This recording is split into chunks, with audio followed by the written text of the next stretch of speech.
বিসমিল্লাহির রহমানির রহিম। 31শে মে 2025 পুরো ভিডিওটা শুনবেন, তাহলে বুঝবেন। গৃহযুদ্ধ বা সিভিল ওয়ার, এটা নিয়ে অনেকে আলোচনা করতে চান যে বাংলাদেশ কি সিভিল ওয়ারের দিকে যাচ্ছে। অনেকটা যাচ্ছে। কেন কথাটা বলছি? আসলে বাংলাদেশে 1971 সালে যে পরিমাণ লোক মারা গেছে বলে এই পরিমাণ লোক তো মারা যায়নি।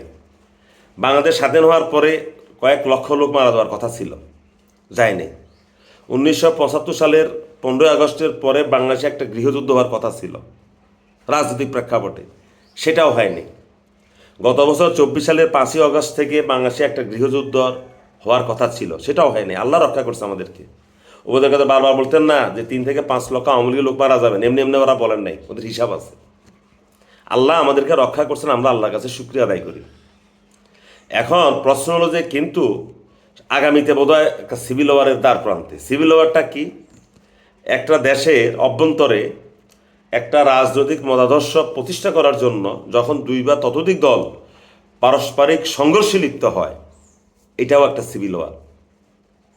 আবার কোনো রাষ্ট্রে যদি একটা নির্বাচন হয়, সেই নির্বাচনের ফলাফল যদি কোনো পক্ষ মেনে না নেয়, তখন যে সংঘর্ষে জড়িয়ে পড়ে বিজয়ী এবং বিজিত দল, সেটাও সিভিল ওয়ার। কখনো কখনো সিভিল ওয়ারের ফলশ্রুতিতে একটা রাষ্ট্র ভেঙে 2টা রাষ্ট্র হয়, আবার কখনো একটা রাষ্ট্রের অভ্যন্তরে ঘটে। মোটামুটি এই একটা ধারণা দিলাম সিভিল ওয়ার। যাক, আর বেশি বললাম না, আমি পণ্ডিত মানুষ না। এখন প্রশ্ন হলো, বাংলাদেশ কি সিভিল ওয়ারের দিকে যাচ্ছে? অবস্থা দৃশ্যে তো তাই মনে হচ্ছে। এক দল চাচ্ছে নির্বাচন ডিসেম্বরে করবে, আরেক দল চাচ্ছে যে নির্বাচন হবে না। কারো কারো এমন অভিমত যে 5 বছরের জন্য নির্বাচনটা না হয়। কিন্তু প্রশ্ন হলো, যারা আমরা ডক্টর ইউনূস সাহেবের কাঁধে বন্দুক রেখে বা মাথায় লবণ রেখে আমরা বড়ই খাচ্ছি, আমাদেরকে বুঝতে হবে আমাদের সীমানা কতটুকু, আমরা কত দূর যেতে পারবো। কথায় কথায় একদল আরেক দলকে ভারতের দালাল বলেন। এইসব বালালি ফাত্রামিটা বন্ধ করেন, এইসব ফাত্রামি বন্ধ করেন। কেউ কারো দালাল না। বিএনপির জন্ম হয়েছে ভারত বিরোধিতা দিয়া। আপনার যে যাই বলেন, বিএনপির কর্মীরা জীবনেও ভারতের পক্ষে কথা বলবে না। কথা হলো যে এখন বিএনপিকে ভারতের দালাল কেন বলা হচ্ছে? বিএনপি নির্বাচন চায়। আরে ভাই, বিএনপি তো নির্বাচন চাইবে। আজকে নির্বাচনের বিরুদ্ধে কারা? সর্বোচ্চ 20 থেকে 25% লোক। আওয়ামী লীগ বাদে আর যদি আমরা হিসাব করি, তাহলে 20 থেকে 25% লোক বাংলাদেশে নির্বাচন চায় না। আর 70 থেকে 75% লোক কিন্তু নির্বাচন চায়। তাহলে নির্বাচনের পক্ষে যদি বিএনপি রাস্তায় নামে তার সমমনা দলকে নিয়ে, আর নির্বাচনের বিরুদ্ধে যদি অন্য যে দলগুলো আছে তারা নামে, যদি রাস্তায় সংঘর্ষ হয়, এই সংঘর্ষ কে থামাবে? পুলিশ? প্রশ্নেই আসে না, প্রশ্নেই আসে না। পুলিশ যাবে না।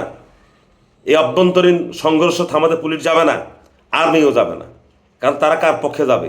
কে সরকার গঠন করে তাদের থাকবে এই আতঙ্ক। কারণ তারা মনে করে এই সংঘর্ষ একদিন থেমে যাবে, থেমে যাওয়ার পরে একটা দল সরকার গঠন করবে।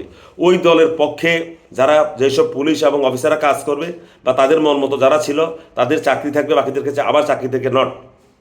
কেউ যাবে না, আপনাদেরকে বললাম। ঢাকার রাস্তায় লাশের পর লাশ পড়ে থাকবে, গ্রামে লাশের পর লাশ পড়ে থাকবে। যারা এইসব চিন্তাভাবনা করছে ডক্টর ইউনূসের মাথায় লবণ রেখে মানে বড়ই খাবার, এসব বাদ দেন। বরং ডক্টর ইউনূসকে আমরা আসুন সবাই মধ্যমণি রেখে নির্বাচনের একটা রূপরেখা আমরা দাঁড় করাই। 2 বছর পরে হোক না, সমস্যা কি? 2025 সালের ডিসেম্বরে হইতে হবে এমন কোনো কথা না, 26 সালের জুনে হইতে হবে এমন কোনো কথা না, 27 সালে হবে এমন কোনো কথা না। কথা হলো যে সবাই মিলে বসে একটা রূপরেখা নির্ধারণ করেন। এই সময় নির্বাচন হবে, এই সময় মনোনয়নপত্র দাখিল হবে, এই হবে, এর মাঝে আমরা এই কাজগুলো করব। এই কথাটা তো কেউ বলে না, সবাই কথা পেটে রাখে। হাম, হ্যাঁ দেখছি। আর ভাই, সব ডিপ্লোম্যাটিক কথা দিয়ে কি দেশ চলে নাকি?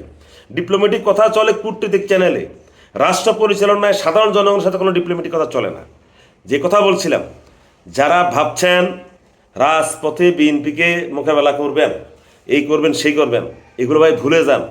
বিএনপিকে রাজপথে মোকাবেলা করতে আসলে দেশে একটা সিভিল ওয়ার শুরু হবে। আপনারা কি চান দেশে সিভিল ওয়ার, গৃহযুদ্ধ?